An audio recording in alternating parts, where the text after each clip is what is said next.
Did you know that almost 20% of Canada's population was born outside Canada? And that we welcome more immigrants each year than any other country in the world?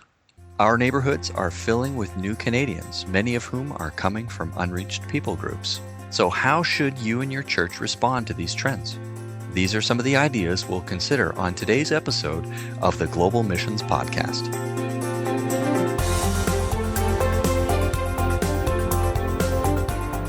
Welcome to the Global Missions Podcast, a podcast for Christ followers who want to participate more effectively in God's work both at home and to the ends of the earth. Visit us at globalmissionspodcast.com to find show notes, resources, and previous episodes. Here's your host, Rob Magwood, better known to his friends as Mags. Hello again, everyone. We are glad you've joined us as we continue to discover how to participate in global missions more effectively. I'm your host, Mags, and I think you're going to find this interview very interesting. Today we'll be talking about how we as Christ followers and our churches can be welcoming to new Canadians, those who are moving into our country. Our expert guests are Rick and Patti Love, the founders of a ministry called LoveNewCanadians. Just before we get to the interview, we'd like to share with you this missions resource. Do you know a missionary kid returning to Canada this summer? Ever wondered about the depth of the transition they experience in their lives and what support systems exist for them? Reboot is a week-long retreat for MKs that helps them to process this transition and connect with other MKs experiencing the same changes. Visit globalmissionspodcast.com today to learn more about Reboot camps happening this July and August in Calgary and Kitchener. And now, here's our interview with today's expert guest. Hello again, everyone. I'm very pleased to welcome you to today's expert interview. Our guests are Rick and Patti Love. For those of you that have not met Rick and Patti, they have been involved in cross-cultural ministry since 1994 in both Asia and in Canada. Rick has been a professor at seminaries in both the Philippines, at the Alliance Graduate School in Manila, and more recently at Ambrose Seminary in Calgary, Alberta. And Patti serves as the pastor of InterCultural Ministries at Foothills Alliance Church in Calgary. Together, Rick and Patti share a passion to find ways to help churches in Canada become friends with immigrants. To this end, they have established a new consulting ministry called LoveNewCanadians, which is a focus in our conversation today. Through this, Rick and Patti hope to encourage Christ followers to help care for new Canadians and in turn share the good news of the gospel with them. Rick and Patti, welcome to the program. Hello. Thank you. Well, it's great to have you both on our podcast today. Before we dive into our main topic, I'd like to ask just to hear a little bit more about who you are, your backstory, and what brought you to be passionate about reaching new Canadians. Well, as you mentioned, we both pursued education to prepare us for cross-cultural ministry, and then we were working cross-culturally in the Philippines with a mission for 11 years. Okay. When Rick and I were missionaries in the Philippines, God was already preparing me with the idea of using my English language teaching and my cross-cultural ministry experience to develop a ministry specifically for new Canadian immigrants. So when God called us back to Canada, we amazingly found out that he had also given the same idea to the lead pastor in our home church here in Calgary. So the church actually hired me to become pastor of InterCultural Ministries at Foothills Alliance Church. And we decided to start this ministry taking 3 months to do research, interviewing new Canadians in our church and in our neighborhood. And we asked them about issues and programming needs that are of greatest concern to them as they settle into Canada. And the results of that research became the starting point as we developed our programming. And I'm really thankful to the leadership at our church for their support in building this ministry. They've just been amazing in giving support financially and prayer support and personnel. And that's just been invaluable in establishing this strong ministry.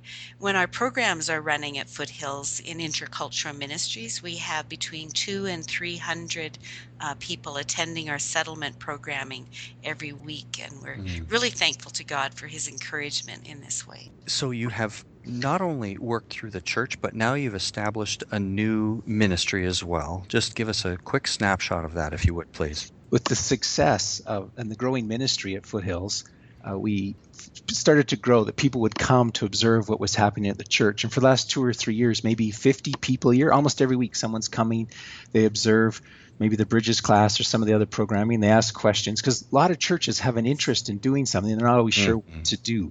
Yep. And so last fall, in the fall of 2014, we started LoveNewCanadians with the goal of equipping local churches for ministry with immigrants, just looking for ways to help churches, basically holding their hands for those who want a little bit of help as they get started and as they begin to develop and grow this kind of ministry. And I think you're exactly right. It's one of the reasons why we wanted to do an episode of the podcast on this topic, because we hear about this interest and desire and good intentions, but we would love for some of our listeners to have a little bit more of a practical idea how they could move forward in their particular church or where they can learn more. So really hoping and praying that this will be useful to different churches. If you could begin with this, what does a welcoming Canadian church look like to new Canadians? What did you learn from your research? Oh, that's a great question. One thing that our church decided was we wanted the people in our church to have a biblical foundation for intentionally welcoming foreigners. So we've taught on things like that, how to be welcoming to foreigners and treating them just as fairly as we would a Canadian citizen. And we've built prayer support for this ministry in our church. And as I mentioned, we started our ministry based on research from the needs assessment of interviewing over 100 immigrants in our church and in our neighborhood. And then our church has been very supportive in allocating resources, both in terms of facility and budget as well as in personnel. And then what we want our church to look like as a welcoming Canadian church to new Canadians, we want our immigrant neighbors to be welcomed by friendly believers who are free of racism and who can expand their comfort zones to interact with people who are born in other countries. We also want believers to understand the service nature of our intercultural ministry programming. We put a high priority on offering practical settlement help to new Canadians. And sometimes that's been a little difficult for some Christians. They just want to go straight to let's preach the gospel or lead a Bible study. But we have a high value on offering settlement help to new Canadians. And then also we want to respect immigrants. We don't want them to feel pressured to engage spiritually if they have other interests like linguistic or social or employment interests. And that's actually one of our 3 highest values in our intercultural ministry at Foothills is respect. Not only respect for where a person's spiritual interests lie, but also respecting them as adult learners, not treating them like children. Yes. Also, we want to have immigrants encounter a contextually appropriate presentation of the good news of Jesus. So we always work hard in our Bible studies to offer contextually appropriate gospel presentations. And then one other interesting thing that we found is we want to be a church that welcomes new Canadians as volunteers in our church ministry so that the new Canadians can generously serve and gain friends and gain even Canadian volunteer experience at our church. So that's been a lot of fun to develop that aspect. And finally, we really want our new Canadian neighbors to see themselves represented in our leadership on the platform in a worship service and in elected leadership positions in our church. We want to represent ethnically the demographics of our neighborhood. Wow. Well, you've said so much there. I want to ask a few just quick follow-up questions. Expanding the comfort zone was an expression that you used. Do you find that many Canadians are ready for this and reaching out to immigrants? Yeah, many Canadians are actually, and they end up being, some of my key volunteers Hmm. because they just totally get the idea that, people are just people and we want to be friendly to everybody. And even if maybe there's a bit of a barrier in terms of someone's accent and understanding each other speaking or not understanding, values from home cultures, that kind of thing. If people are friendly and respectful, this works out. And then, of course, we've found that there's obviously people in the church who are really uncomfortable Mm. with talking to a new Canadian. They're afraid that they won't understand what they're saying, or immediately they'll be asked to eat some food that's really weird, or that kind of thing. So, Yeah. yeah, we just continually work on helping our church family expand their comfort zones. We offer cultural awareness kinds of seminars. We've done it probably, every other year we'll do a half-day seminar on that and open it up to people in the church just to understand cultural values and different worldviews, that kind of Mhm. thing. It sounds great.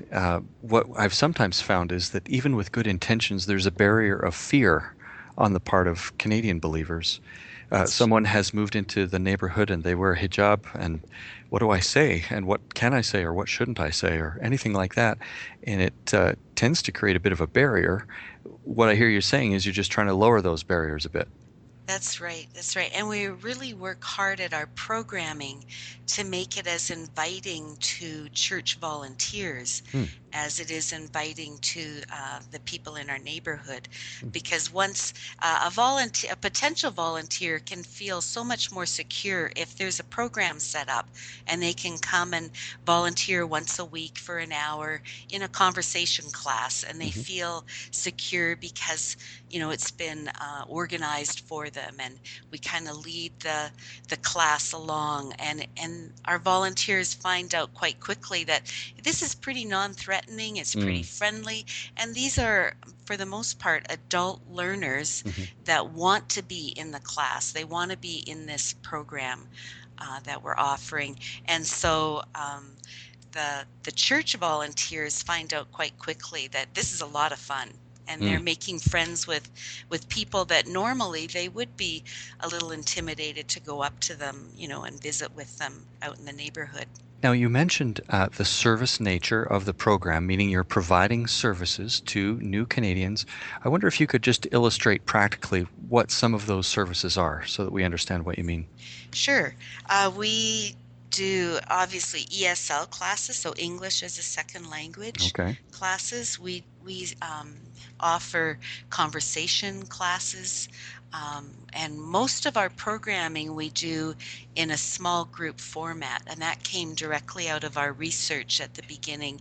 We asked immigrants in our neighborhood what some of their top interests would be, and it was overwhelmingly their answers were they wanted social connections even Mm. more than language help or employment help. Hmm. So what we've done is format as many classes as possible in a small group Hmm. way, a high volunteer Hmm. student ratio there, so there's a high potential to make friends. So we have ESL classes, conversation classes. We have an ESL class just for women, Hmm. um, and we have beginner ESL class. We do an employment class 2 or 3 times a year. It's 6 weeks long, and we teach what is a Canadian resume, or how is a Canadian interview different from perhaps an interview from your home country. Hmm. We offer citizenship test preparation classes. Hmm. We do parties every month. We have a big party, so we just went bowling Hmm. the other day. We go on a farm field trip every year. We go camping every year. Line dancing lessons, curling lessons. Those kind of parties are hugely attractive Mm. to people. So, and then we do sports. We have a regular sports night where we play badminton and table tennis and basketball, that kind of thing. And families come out Hmm. and enjoy an evening like that. Very good. I appreciate some of the practical examples too that will get the creative juices flowing as different people hear those ideas. Now, you've mentioned that you established all of this after having conducted some research. I think we understand it's important to do the research first. I wonder if you could just share a little bit what needs to be true in a church, or what does a church need to be ready to do to step into that research phase? I think, at a very basic level, just being aware of the demographics in their neighborhood. So information like that can be found online in community statistics, that kind of thing, or provincial statistics on websites. And that's how we started. Mhm. And we found out that in our own church neighborhood, 38% of the residents were not born in Canada. And in the neighborhood right beside us, 45% of the residents weren't born in Canada. And what I find interesting is a lot of churches think that they don't have very many new Canadians, but when they actually do some looking at the statistics, they find out that even 20 or 30% of the people that live around their church building weren't even born in Canada. And Wow. it just opens their eyes a little more to that kind of thing. Well, this is helpful to understand how a church might begin to better be aware of who is living in their neighborhoods. And 38% or 45% is a striking number. There are lots and lots of new Canadians. In some cases, the Lord has brought unreached peoples right to our doorstep. And this is something we want to continue to think about as the missions outreach community. You have mentioned, and I have read just a little bit about the Bridges program. I wonder if you would explain to me what is meant by the Bridges program, please. Well, it can be difficult for a newcomer to make a transition, say from an ESL class or an employment class to an ESL Bible study. So we offer the Bridges class to help with this transition. Brian Syme, one of the leading voices in urban immigrant ministry in Canada, wrote, "Large numbers of immigrants are arriving from Asia, Latin America, the Caribbean, Africa, and Eastern Europe. Their desire to understand Christianity far exceeds most Christians' desire to share their faith." So we believe God gave us this idea for the Bridges class to address the spiritual curiosity of new Canadians. So we've designed the Bridges class to help immigrants learn about the gospel in a respectful way. People of various faiths, or even with no faith at all, learn about the life and teaching of Jesus in a gentle and non-offensive way while studying English language, Canadian culture, and Christian faith. Mm-hmm. We begin each class with teaching on some aspect of Canadian culture. Then we read 8 to 10 verses from the Gospels and break into small groups to do a vocabulary lesson based on those verses. It's a legitimate English class for those who want to learn English. And then we stay in the small groups and we answer discussion questions to consider how the life and the teaching of Jesus connects with the experience of our students. This is actually a unique aspect of Bridges. In every Bible study I've ever attended, the goal is to understand the Bible. Obviously, that's a great goal. In our Bridges class, however, the goal is to use the Bible to ask questions to understand the newcomers. So we try to create a place where students feel comfortable talking about themselves. We want students to talk about their birth country, their childhood, their immigrant experience, what it's like to learn English, what it's like to find a job in Canada, to raise their kids here. We want them to share their values with us, their goals, their dreams, and if they're willing, their failures and mistakes. So let me give you an example. So Matthew 1, the angel told Joseph to name the baby Jesus because he'll save his people from their sins. So we'd ask the question, well, how are people named in your birth country? Or the name Jesus means to save or deliver. Were you or your children given names that mean something? Tell us the meaning of those names. Each week we might have one spiritual question to help us think about the personal implications of Jesus' words. So for example, James and John left their nets to follow Jesus. We would ask, why do some people choose to follow Jesus? Why do some people choose not to follow Jesus? So the goal is for students to grow comfortable coming to Bridges, to build community, and to meet loving Christians who are concerned about them. Now, those with greater spiritual interest, they'll attend spiritual programming like an ESL Bible study or Alpha. So each semester we have more than 30 from our InterCultural Ministry program who attend Alpha. Maybe many will attend 2 or even 3 semesters because it's a great way to learn English and get a good meal at the same time.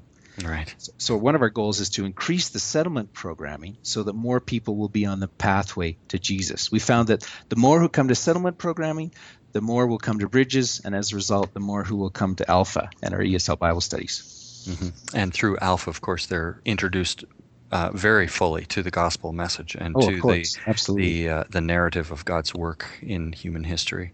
Yes. Well, what I hear you saying is Bridges is to bridge between the social helps that you provide, the social services, if you will, for immigrants who are arriving in a new place, and also inviting them toward understanding spiritual things, but without it overbearing in the process. Exactly, yes.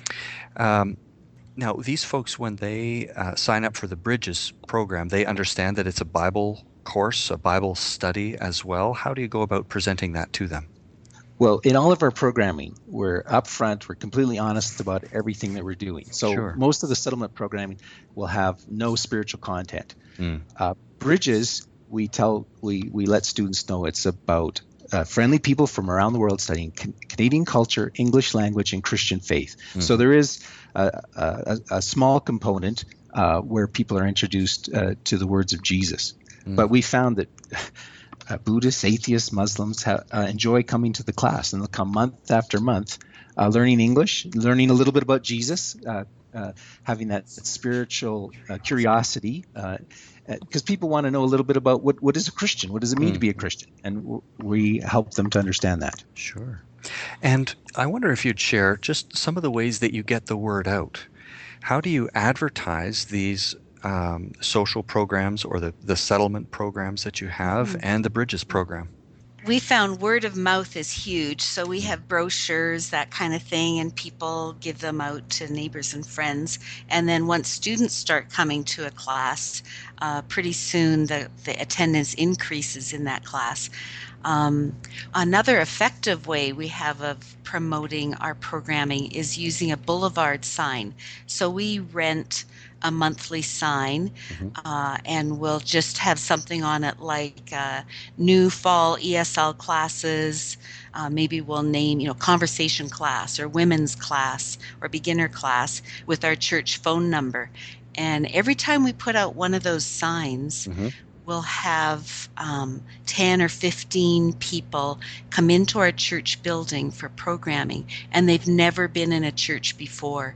And some of our church leaders were saying, boy, that's a lot of money we're spending every month on boulevard signs. And I would say, well, it's just an amazing use of our financial resources, because we just started a job talk or an employment class a couple weeks ago, and we put out a boulevard sign, and we had 22 students now are in their third week of this class.